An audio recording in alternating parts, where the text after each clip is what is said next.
So, Mittwoch, der 29. Juni, 1:15. Und ich bin jetzt im Hermann Gultsch Trailhead losgelaufen. Nachdem ich am Morgen ca. um 9 Uhr beim 9 Uhr ist es im Erich sein Apartment verloren habe. Und auf jeden Fall laufe ich jetzt weiter. Tag 65. Ja, Tag 65 ist das heute. Wein kommen wir heute nicht mehr. Es ist ja schon 1:15. Auf jeden Fall geht es natürlich gerade wieder ein bisschen obsi. Und das mit einem ziemlich schweren Rucksack.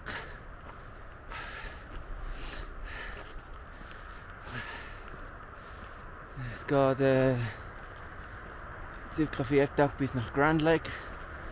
Und ich habe wieder mehr als genug zu essen dabei. Genau.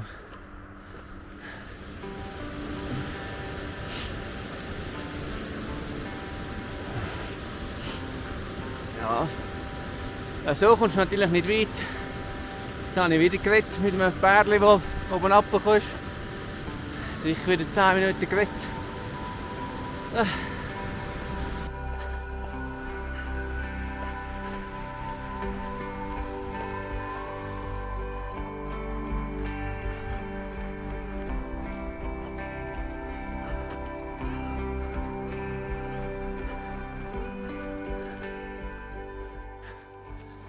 Ja, heute kommen wir wirklich nicht vorwärts. Ich habe wieder geredet mit 2 jungen Typen. Und da ein bisschen Emotionen hat.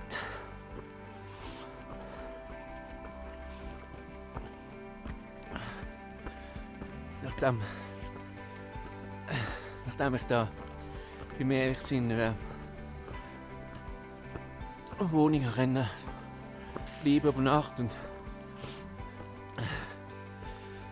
seine Grosszügigkeit spielen, sind mir all die Leute wieder durch, die mir geholfen haben auf dem Weg.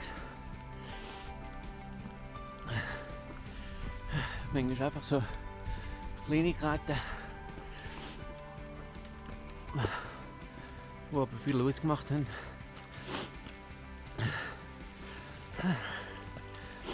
Ich denke da nur an den Bodencrash in New Mexico von der Familie Chachilla. Oder ich habe es natürlich wieder falsch ausgesprochen. Oder einfach ein gutes Gespräch manchmal. Es gibt ja manchmal viel mental ein Boost. Aber es ist fantastisch, wie nett das die Leute sind, wie hilfsbereit.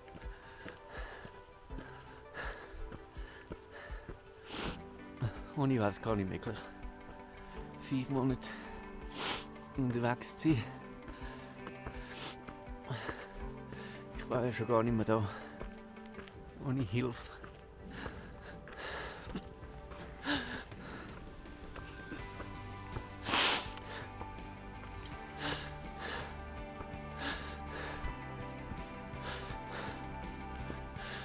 Abschalten.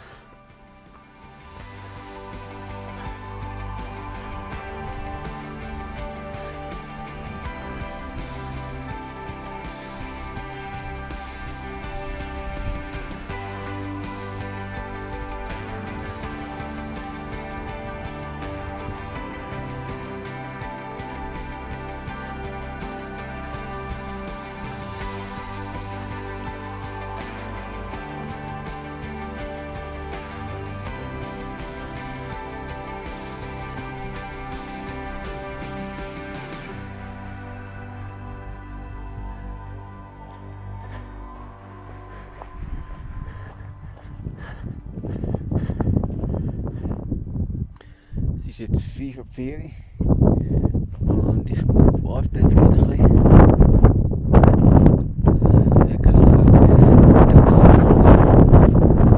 Aber ich weiß nicht, ob es gescheit ist, gerade ein bisschen zu warten, bis sie vorbeigezogen sind oder ob wir sie halt loslaufen.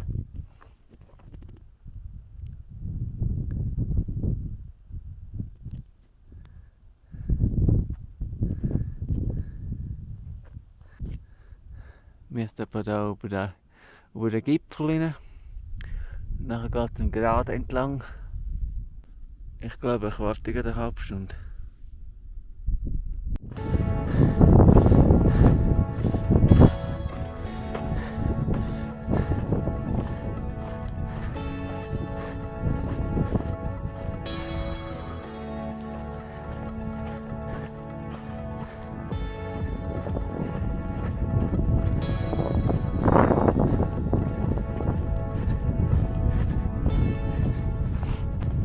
Wenn einem der Regen so im Nacken sitzt, findet man plötzlich irgendwann so ein bisschen Energie, wo man schneller laufen kann. Und dann meint man, kann man am Regen davon.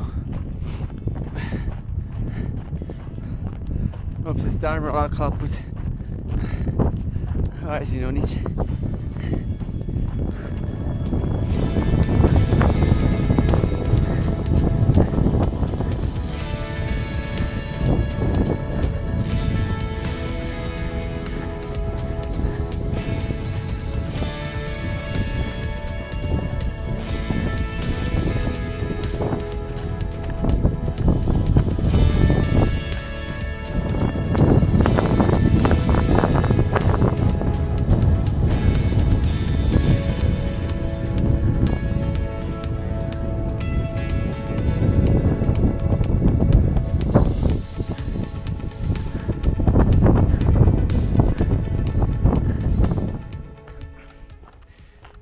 Es ist jetzt 6 und jetzt geht es ein bisschen mit. Jetzt verlieren wir ein paar Höhenmeter. Und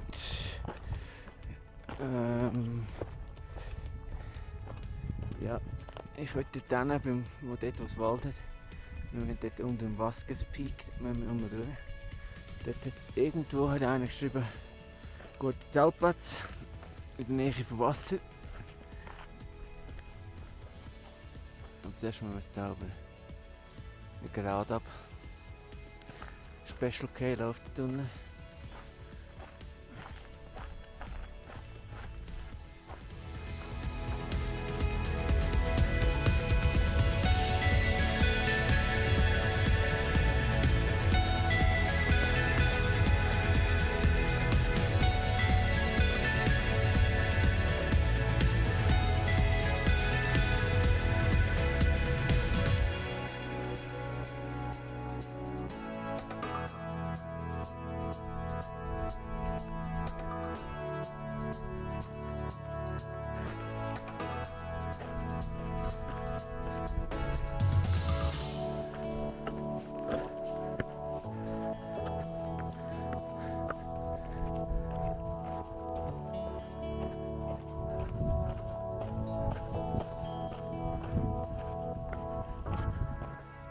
Es ist jetzt 7:30 und ich habe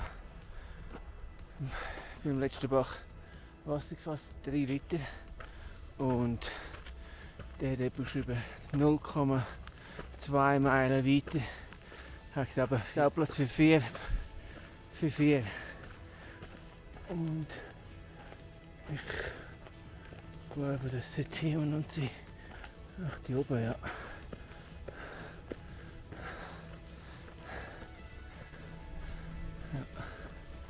Das ist hier.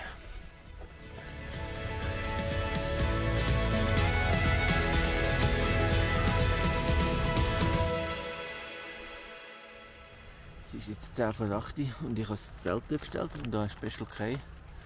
Neben der hat das Zelt aufgestellt und kaum haben wir es gestellt, hat es angefangen zu tröpfeln. Ist nur nicht so schlimm jetzt. Aber haben wir dann Glück gehabt. Ja, jetzt mache ich noch etwas zur Nacht fertig, das Zelt einrichten. Schlafsackrolle. Und dort geht es wahrscheinlich schon gleich unten schlafen. Es war ein guter Tag heute. Auch wenn es nur ein halber Tag ist, haben wir doch noch etwas mega gemacht heute. Und vor allem sind wir doch durch den Tag gekommen. Das ist immer gut. Guten Morgen. Es ist 7:45 geworden, bis ich loslaufe.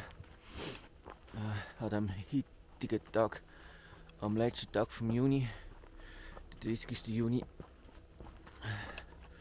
Und wenn ich richtig gerechnet habe, bis jetzt ist das Tag 66. Ja, und jetzt geht es zuerst über den Stanley Mountain und dann nachher ab auf Birdhound Pass.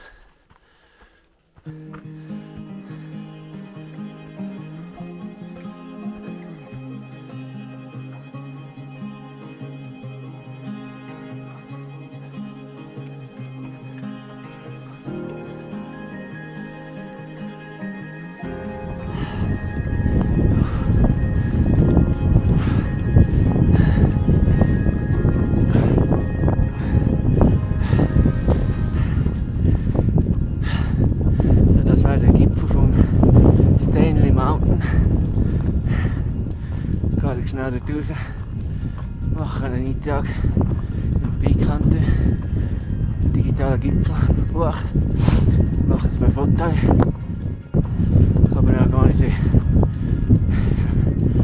kleine Etappe, weil hier oben zieht es, der kalte Wind, das kalte Klemmerli.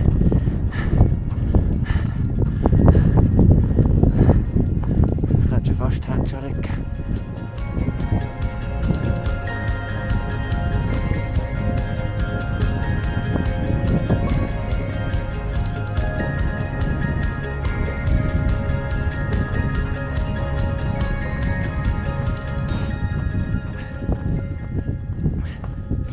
Die ersten Regentropfen sind jetzt gehen zum Himmel.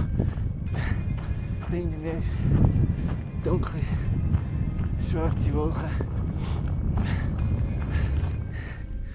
Ich habe halt gleich die Regensachen nachgelegt und gerade rechtzeitig dann ist ein Regengutsch über mich hergezogen.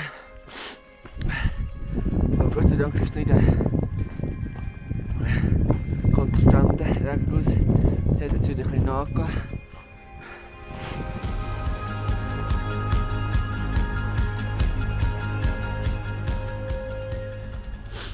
Es ist jetzt 20 vor 10 und ich komme jetzt gerade ab zum Birdhound Pass.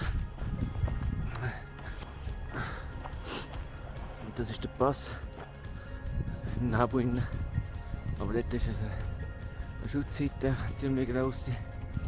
Man kann hinhocken, aufwärmen und das ist jetzt das WC. Es ist jetzt 10 vor 11 und ich laufe jetzt los vom Birdhound Pass. Ich war jetzt schutzlang in der Schutzseite und jetzt bin ich losgelaufen, weil es geht jetzt ein bisschen regnen. Und es wird auch nicht besser heute. Die nächsten paar Tage sehen nicht super gut aus. Aber jetzt muss ich los. Sonst komme ich nicht versuchen, nach Winterpark zu gehen.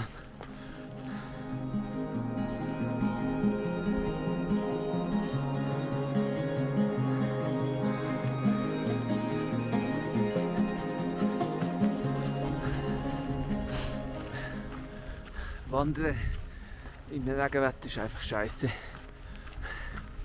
Ist egal, wie fest. Nachmittag soll es schlechter werden.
mache jetzt eine Mittagspause, es ist jetzt kurz vor der 1:30. Ich habe jetzt noch gerade hier Schweizer Pärchen getroffen. Vom CDT unterwegs, seltenes Pärchen. Dann haben wir aber miteinander ein bisschen geschwätzt. Sie sind jetzt gerade weiter, aufgebrochen nach der Mittagspause, und ich mache jetzt meine Mittagspause. Ich muss einfach nicht ein Plätzchen finden, was nicht so zieht. Und es ist jetzt 1:10. Und ich habe langsam kalt, ich muss weiter. Und es fährt jetzt auch wieder auf regnen. Gehen wir wieder ein Stück.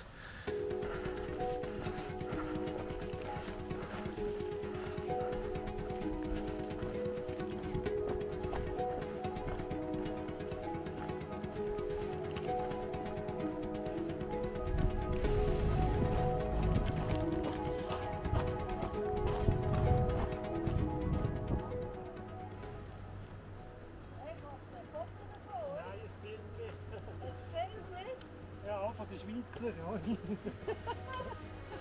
Genau, was ist.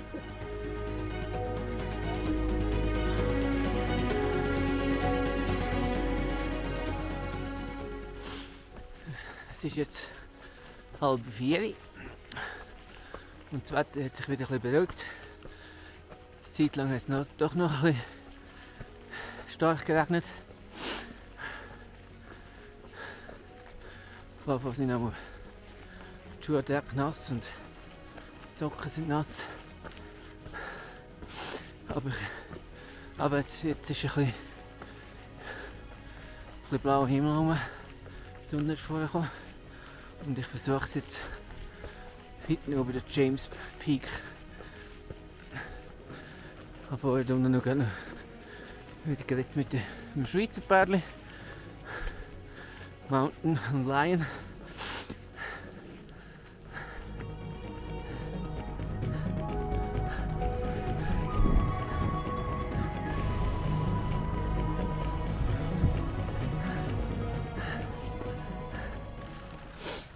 Es ist 4:30 und ich habe das Zelt aufgestellt.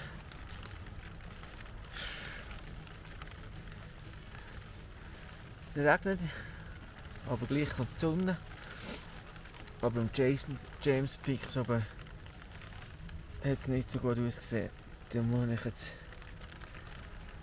das Zelt aufgestellt. Es ist 10:05. Ich habe das Zelt wieder zusammengepackt. Es hat wieder aufgerissen. Wir werden das schauen. Schau, da ist das Wetter.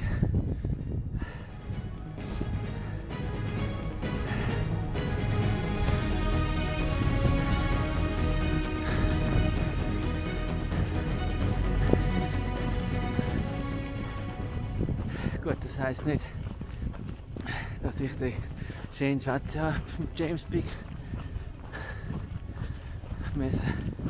Wir sind immer noch etwa eine Stunde zum Laufen bis rüber. Also in dieser Stunde kann noch einiges wieder passieren mit dem Wetter.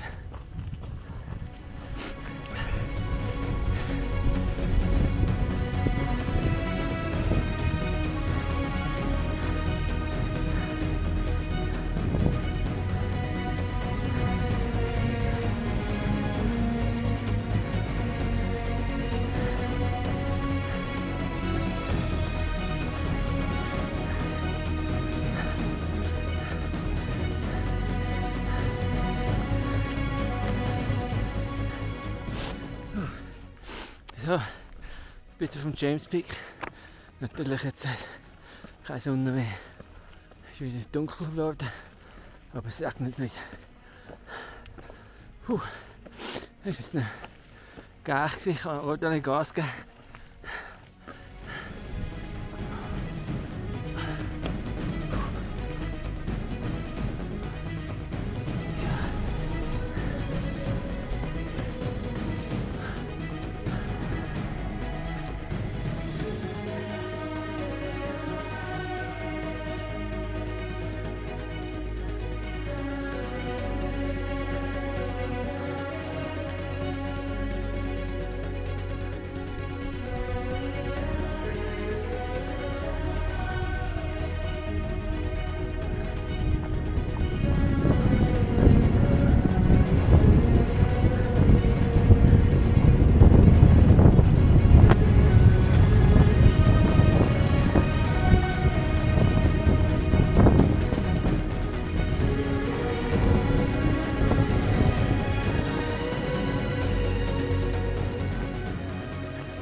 noch einige Meilen können machen am Nachmittag im Trockenen.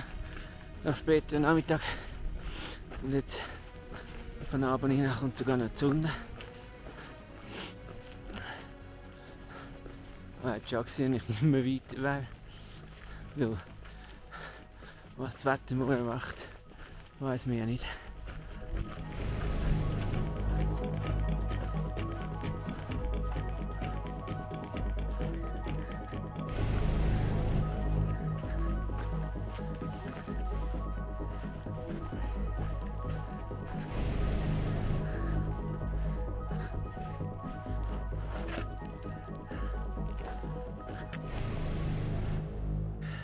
Es ist jetzt 10 vor 8 Uhr und ich habe mein Zelt aufgestellt.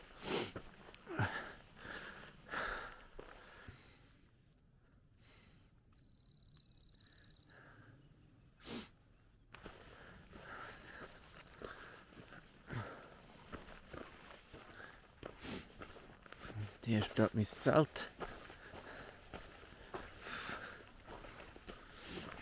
Ich muss jetzt noch die Inneneinrichtung machen.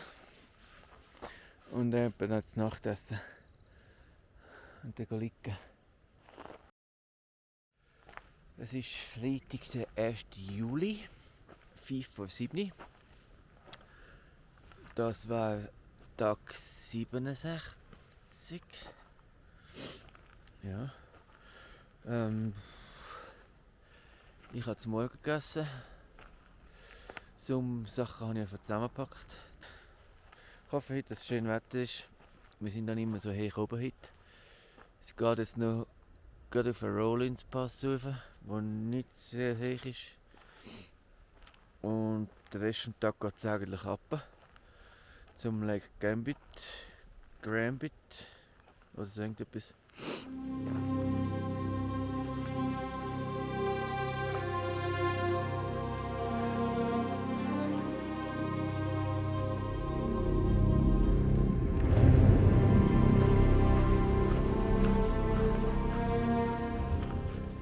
James Peak, wo ich gestern später Nachmittag noch drüber bin, war der letzte 4000er gewesen.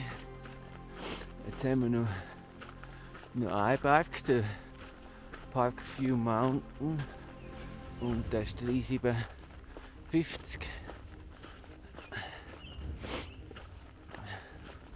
Also die ganz hohen Berge sind jetzt hinter mir. Auch in Colorado. Nord-Wyoming und Montana weiß ich gar nicht, welche Rufe das wir gehen.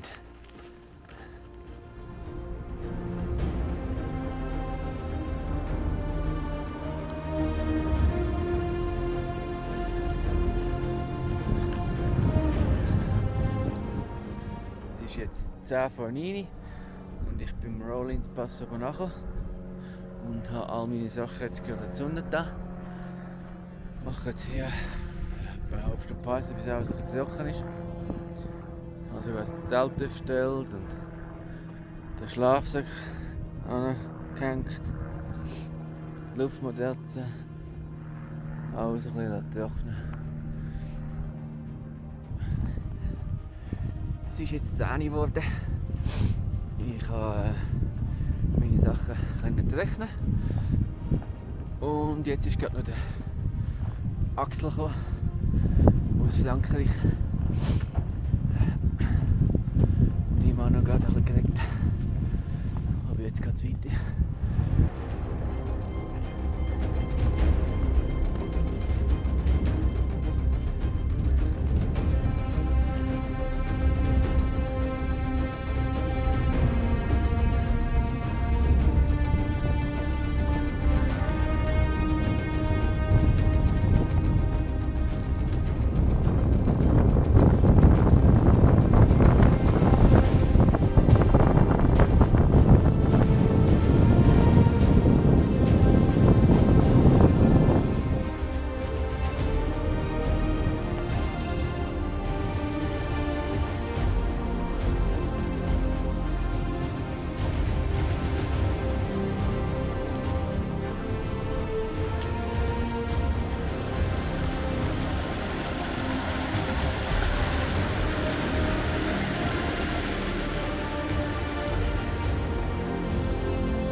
ist jetzt 1:45 und ich mache jetzt eine Mittagspause. Gerade in der Nähe von einem Bach. Damit ich etwas zu trinken habe. Ja. Es ist jetzt 5:02 und ich laufe jetzt nach der Mittagspause wieder weiter Richtung See.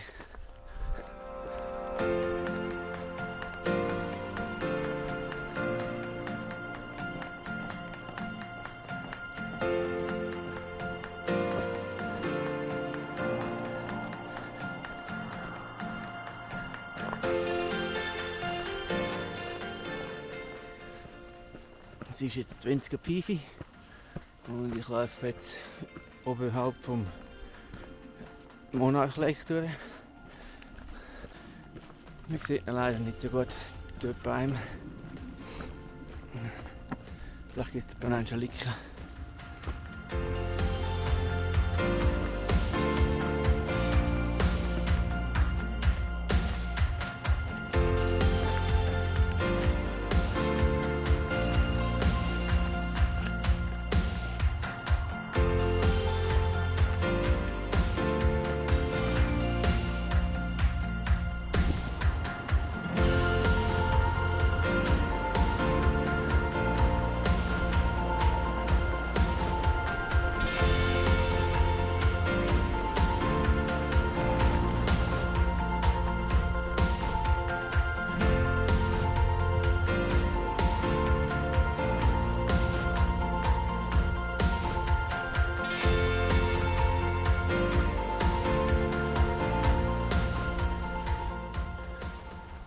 Das wäre Lake Granby, wo wir morgen eigentlich mehr oder weniger den ganzen Tag entlang laufen. Heute schon ein bisschen, ja, aber nur den ganzen Tag. Oh nein, stimmt ja gar nicht. Es sind ja bloß 12,4 Meilen bis nach Grand Lake, also morgen. Jedenfalls die ersten 2 Meilen darf man nicht zelten, weil es näher ist beim Campingplatz.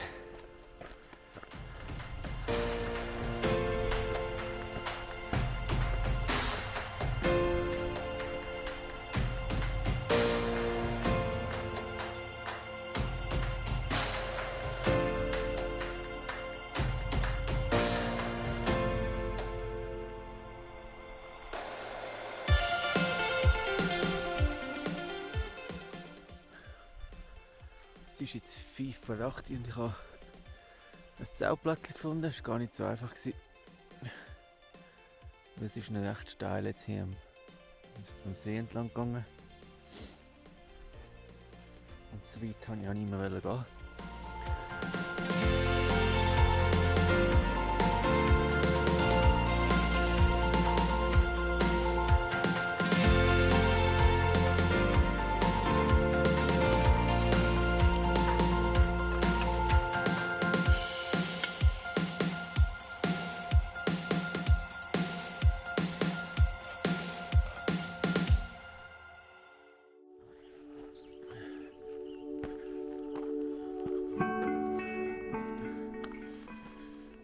Samstagmorgen, der 2. Juli,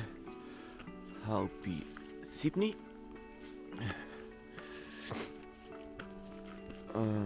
Tag 68. Und heute geht es nach Grand Lake, die Ortschaft in etwas mehr als 11 Meilen. Also das heisst, vor dem Mittag, kurz vor dem Mittag, komme ich dort an und ja, es ist Wochenende. Das Wochenende vom 4. Juli. Nationalfeiertag hier in Amerika und alle Amerikaner sind alle ein bisschen unterwegs und ich habe gestern glaube ich, habe ich einen Empfang gehabt, habe ich geschaut, ob es bei der Jugendherberge noch ein Bett hat. Aber natürlich komplett ausgebucht. Hotels sind auch alle gut besetzt wahrscheinlich. Und wenn es noch ein Zimmer hat, ist es überteuert. Also ich gehe jetzt auf Grindleck rein, schaue, dass ich noch meine elektronischen Geräte laden kann. Sicher zum Mittagessen. Für 4 Tage einkaufen. Nächste Etappe. Und wenn ich das alles erledigt habe, ja, würde ich wahrscheinlich später Nachmittag gegen Abend wieder loslaufen. Ein bisschen außerhalb der Ortschaft das Zelt aufstellen und übernachten. Irgendetwas so.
Also ich bin immer noch etwa eine Meile vom Dorfzentrum, wo der Laden ist, entfernt. Aber ich habe hier eine Gelegenheit, im See und eine Socken auszuwaschen. Dann gehe ich schnell baden. Hat so ein kleines Holzstegli, wo gerade da ein bisschen See rausfährt. Und ich denke, dann nutze ich die Gelegenheit noch. Und Dusche gibt es wahrscheinlich hinter keine. Dann haben wir ein bisschen im See baden.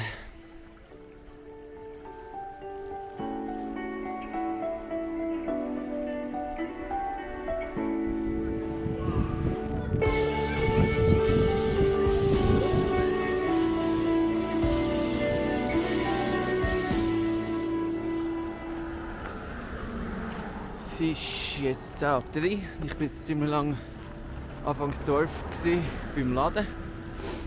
Dort eingekauft und gegessen. Und die Batterie geladen vom Akkupack. Ich gehe jetzt ein bisschen durchs Dorf ab. Das ist ein richtiges Informationscenter. Schauen, dass ich irgendwo ein öffentliches WC finde.